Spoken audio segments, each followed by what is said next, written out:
Thanks for joining me on Office Hours with Bob Ross. This is episode number 11.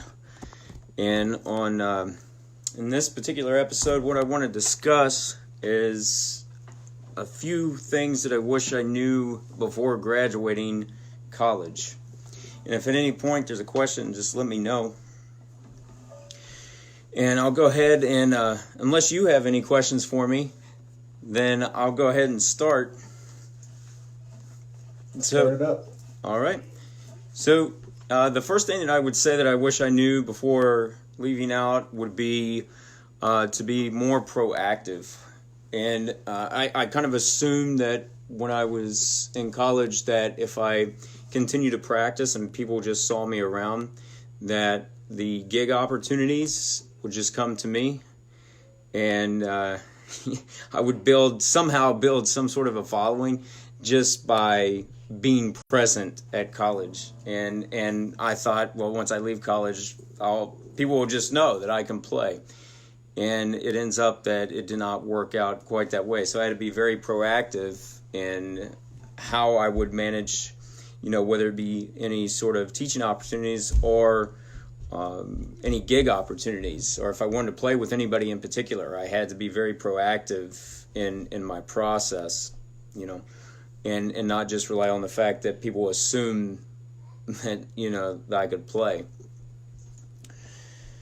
The second thing is persistence, and this really comes from my experience in the performing side of it and finding gig opportunities, and persistent in the sense of, I'm not trying to nag people, but some people I think will get a little turned off by it. But being persistent, you can't just reach out to a venue and expect that your one email or your one phone call is going to land the gig. Sometimes it does, and sometimes venues reach out to me.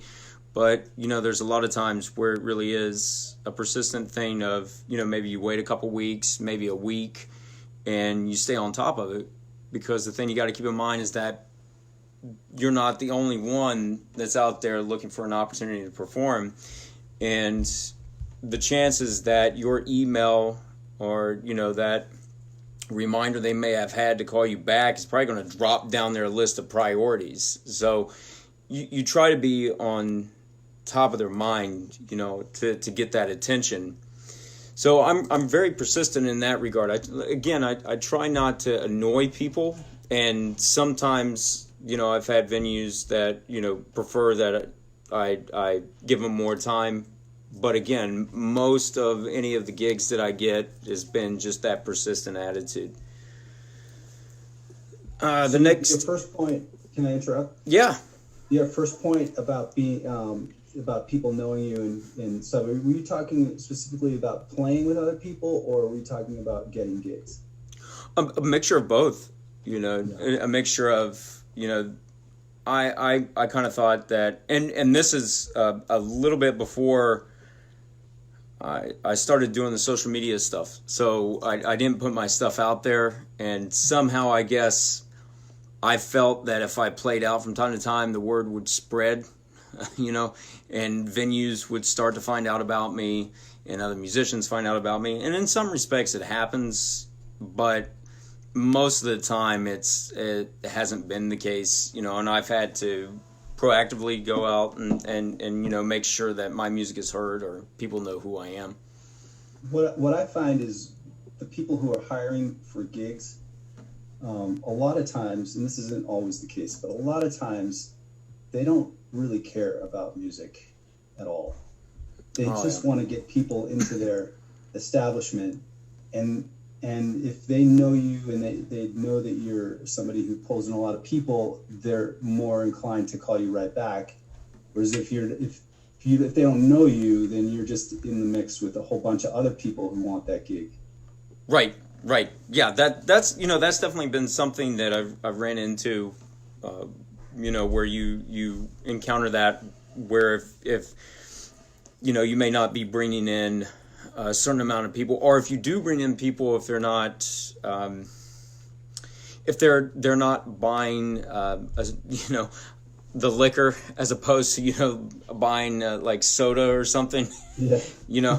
or a beer. They may push a little bit to try to get you to see if you can make the people you bring in are more willing to make those purchases, to benefit the venue. Right. The third thing on the list would be no one cares about your degree. And that the only thing for sure, well, I'm making an assumption here, but I know for sure that by having the master's degree, that's what locked me into getting a position teaching at a college. Outside of that, I mean, no one asks when you're out playing, unless it's someone who just, like from the area where I am, one of the colleges that everybody knows of is CCM, the Cincinnati Conservatory. And there are local people here that, will ask a question, did you graduate from CCM? And, in that case, you just get people who are listening to music and they know the area. So they're asking, but the musicians are not asking, where's your degree? It's a matter, can you play or not? And Right. if you're able to do that, then the degree is definitely not what they're looking for. But again, I mean, and this is something that I talk to with some of my students right now that are looking to go to college, and they're wondering if they should pursue performance or not.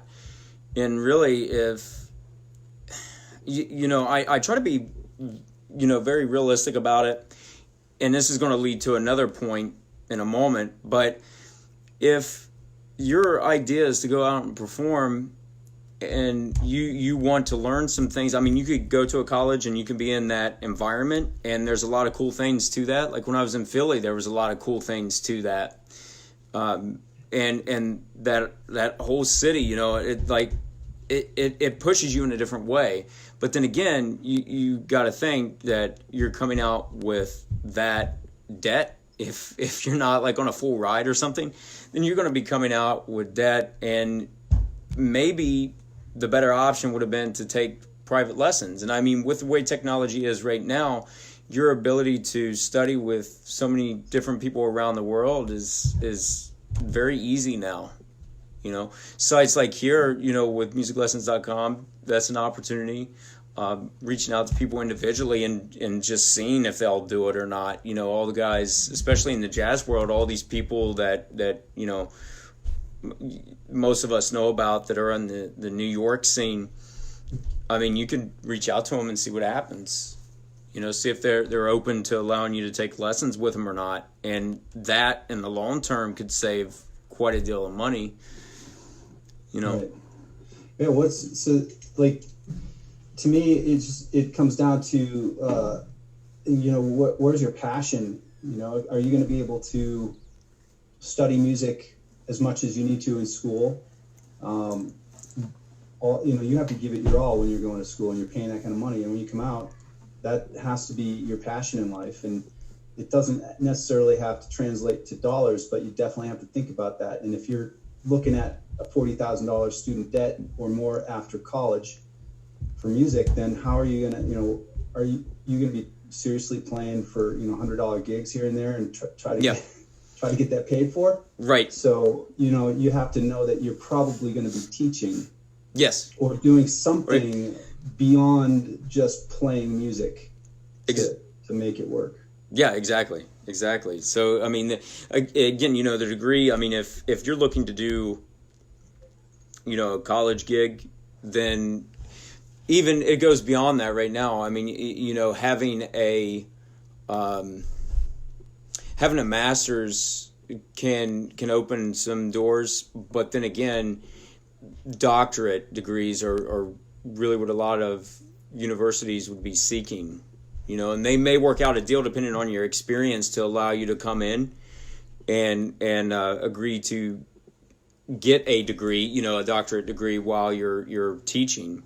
Mm-hmm. But I mean, again, and how many people, and I'm not trying to be pessimistic about it at all, but how many music majors are out there, performance major. How many people are going to school to study guitar? And think about the amount of people that are coming out right now, getting those degrees. To say you have a degree for, jazz guitar or something really is not that unique, in the big picture of like comparing, seeing all the other, if you took I couldn't tell you how many people are getting the degree, but I mean, there's quite a few of them, Yeah. So Yeah. Overall, I mean, you got to keep putting in the time, and once you get out of school, I mean, that's a school mentality you come out with too, and you got to come out, and then you really got to think, real world terms. How do you apply what you know, and then you got to continue to build on it, because you're not going to be working on. When you're in college, you got to work on so many different things at one time, and it's for a grade. But once you come out, you got to break that and start to focus on, a handful of things or a couple of things at a time. Otherwise, it's a very hard road, trying to cover 10 things at one time. So what's what's your life like? As a graduate in music school, you've got a family, a young family here, and what's it like being a professional musician with the knowledge that you have, and how do you make a living with that degree? Well, going back again to, the degree aspect of it, for me to have that has allowed for some places to look at me maybe a little bit different, like one of the first teaching opportunities I had is at Westchester Academy of Music. It's a local place here. And with that degree, most of everybody there has a master's. There's people there with doctorates. So, I mean, there's a standard there that they set. And being, at the college position, teaching at a college position as well. But, really, since getting out, the way my life has been is finding, which that was actually the, another thing I was going to mention is the multiple streams of income. And that's what it comes down to for me is several different things that I do. And, I've had, just recently I stopped a 9-year, gig, doing, being a church musician, with a guy that I met not long after I graduated. He asked me to come and, do Sunday Mass at 8:30, and this place where I'd go down and play is half an hour away from here. It's a little bit of a drive to get there, and I'd play these late gigs and then get up next morning and still go down, and but for 9 years we done that. So I would mix it up between that, the teaching aspect. There's been times where I'll teach. It's been maybe 3 different places at one time. And, I try to consolidate that and make it so I don't have to travel around as much, and maybe, teaching, like providing lessons on a platform like musiclessons.com, or, Skype, or, out of my home, to try to get it so I don't have to drive around everywhere. Right. And then the gigs, of course, I stay on top of trying to book gigs. It may not sound like a lot, I'm pretty thankful for what I get. As of right now for 2020 coming up, I mean, I have, at least 8 or 9 gigs booked for, right now in the first couple months, coming up. So, I mean, it's a constant, the way I've always looked at it, is it's like it's like having a job. And you go to your job, and it's like construction work. Like if you're hired to do a construction project or something, it's like you're hired to do that. You do your job, and then now you're looking to find another job.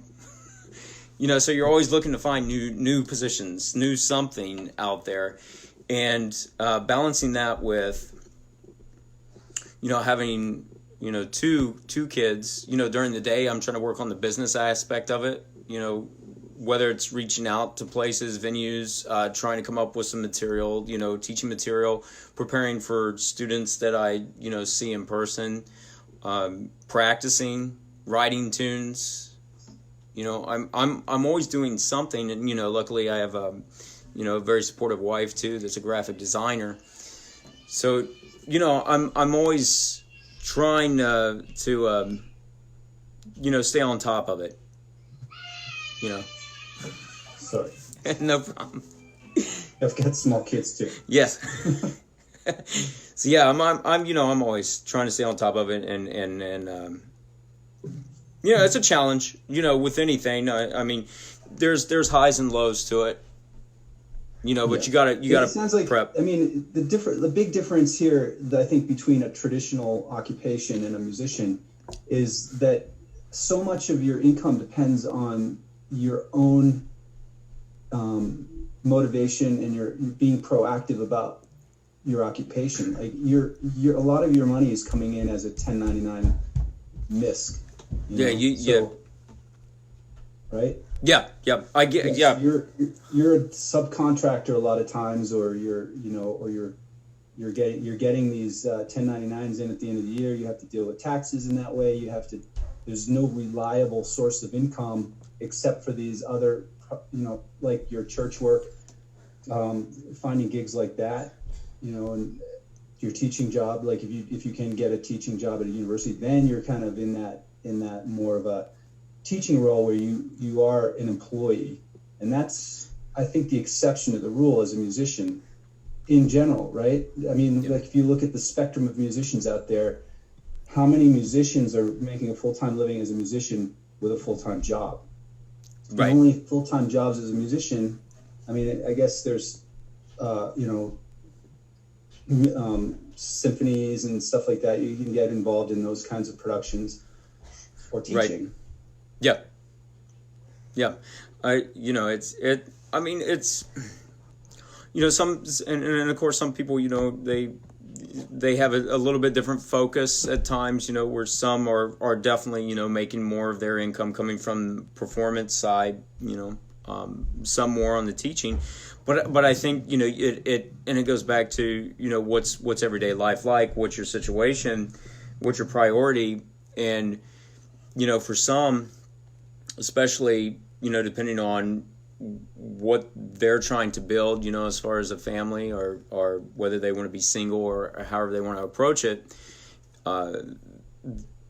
performing and traveling and doing that kind of stuff may not be a big deal. For some that have families, that they'll still do it. I mean, for me, I can't do that. That for me, that's not a choice for me, that's my call first, is, without even trying to discuss, anything with my wife or anything. I just don't want to do that.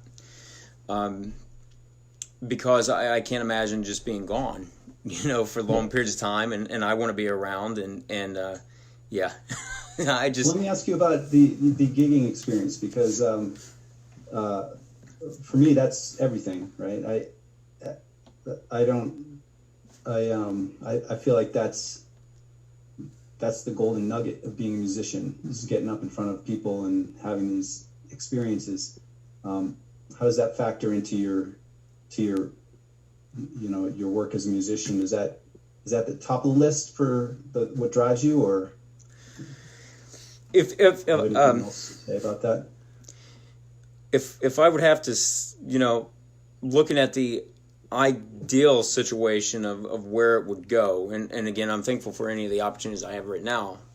If I looked at the ideal situation, it would be the type of situation where I do a fair amount of performing, and the teaching would be geared more towards, either online, pushing that more so, and doing more masterclass type deals, like, again, I mean, that would require some traveling around, but taking some of these other factors out right now and just thinking big term, big picture things, long term, it would be to, travel around, perform and do like masterclasses, clinics, Mm-hmm. that would be ideal, and then any other,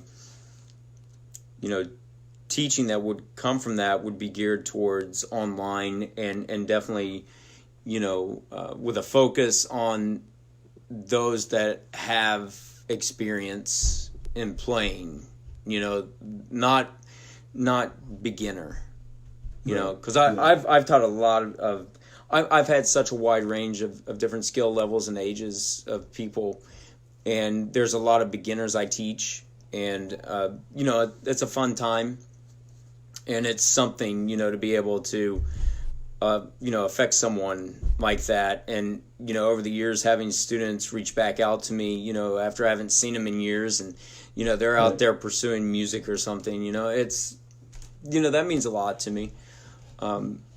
I still think about my guitar teacher when I was growing up, and he's still in my thoughts. It's such an important role to play. Yeah, he came to my house every week for since from second grade through middle school. Yeah, and he's a great guy, but I never really got to know him as an adult. Could never really find him and tell him how important he was to me. Yeah. I think that really is something, and some of the conversations, that you end up having, that, it's not always, just about the guitar, it's their everyday lives, things that, they're going through, and, you could be, a really big role model or influence on them in some way.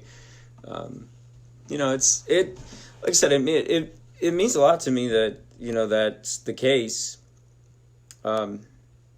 There's just a side of it too of, let's learn, E, F, and G or something, that it gets old after a while, and it's, oh yeah, you get locked into something like that, and you I mean,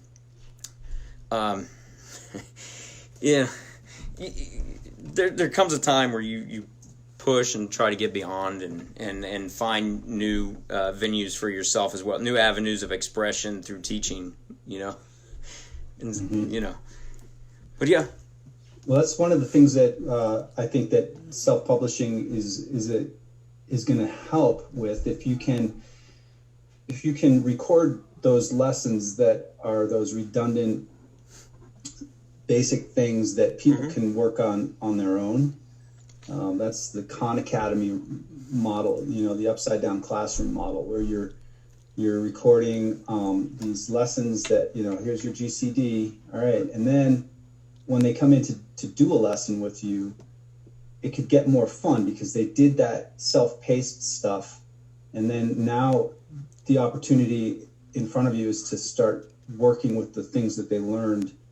And it's almost, the same, the concept is in the classroom, like in a math class, is that you're doing your homework. The traditional role of homework is done in the classroom instead of at home, and the lecture is done at home, where the kids are they're just watching the video or whatever. Right. Right. Yeah, I mean, that part of it, really helps to get it to where you can move on past, some of that type of stuff, like a prerequisite type deal. Check this, we can go over the material, bring it in, but at least check this. And it allows hopefully for some time to dive into to some more in-depth material, Yeah. I was talking to a teacher that wants to do a full curriculum of 10 classes online or 10 studies online, and he won't take you as a student, as an in-person student, until you've completed that work. It's like a prerequisite to become his student. Because he just doesn't want to teach that stuff anymore. He's just been doing it for years, and he wants to just work with advanced guitarists advanced musicians that just know that material, and he doesn't have to go over it anymore. Right, exactly. I mean, it helps to have that avenue to take. Well, I think with that, I'm going to start to wrap it up here. I have some more, and what I'm actually going to do is turn this into a two-parter. So next week, I'm going to dive into a few other things that I wish I knew before leaving out of college, and get into maybe some of the financial aspects of it as well. Cool. Well, thanks for joining me. Yeah, appreciate you putting this on. Great opportunity. Yeah, no problem. Thanks for joining.